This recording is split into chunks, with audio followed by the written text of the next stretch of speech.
2 Chronicles 12.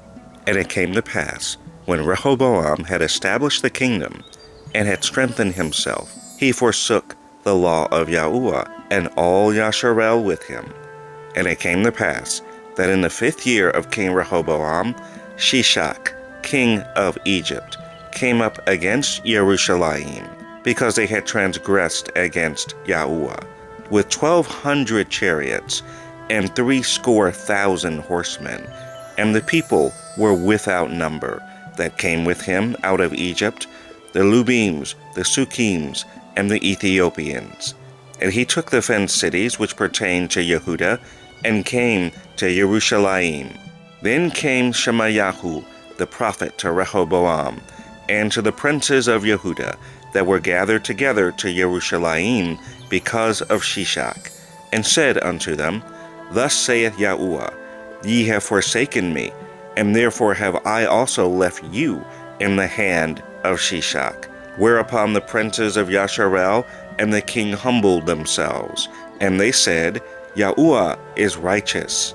And when Yahuwah saw that they humbled themselves, the word of Yahuwah came to Shemayahu, saying, They have humbled themselves, therefore I will not destroy them, but I will grant them some deliverance.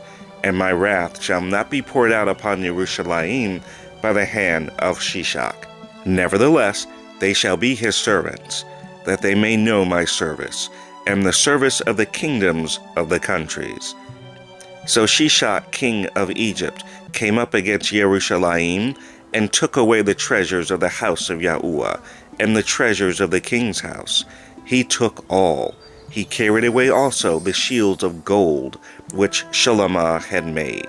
Instead of which, King Rehoboam made shields of brass, and committed them to the hands of the chief of the guard, that kept the entrance of the king's house. And when the king entered into the house of Yahuwah, the guard came and fetched them, and brought them again into the guard chamber.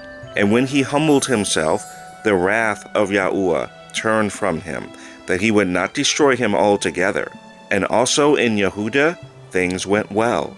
So King Rehoboam strengthened himself in Jerusalem, and reigned. For Rehoboam was 41 years old when he began to reign. And he reigned 17 years in Jerusalem, the city which Yahuwah had chosen out of all the tribes of Yasharel, to put his name there. And his mother's name was Naamah, an Ammonitess. And he did evil, because he prepared not his heart to seek Yahuwah. Now the acts of Rehoboam, first and last, are they not written in the book of Shemayahu the prophet, and of Edo the seer, concerning genealogies? And there were wars between Rehoboam and Jeroboam continually. And Rehoboam slept with his fathers, and was buried in the city of David. And Abiyahu his son reigned in his stead.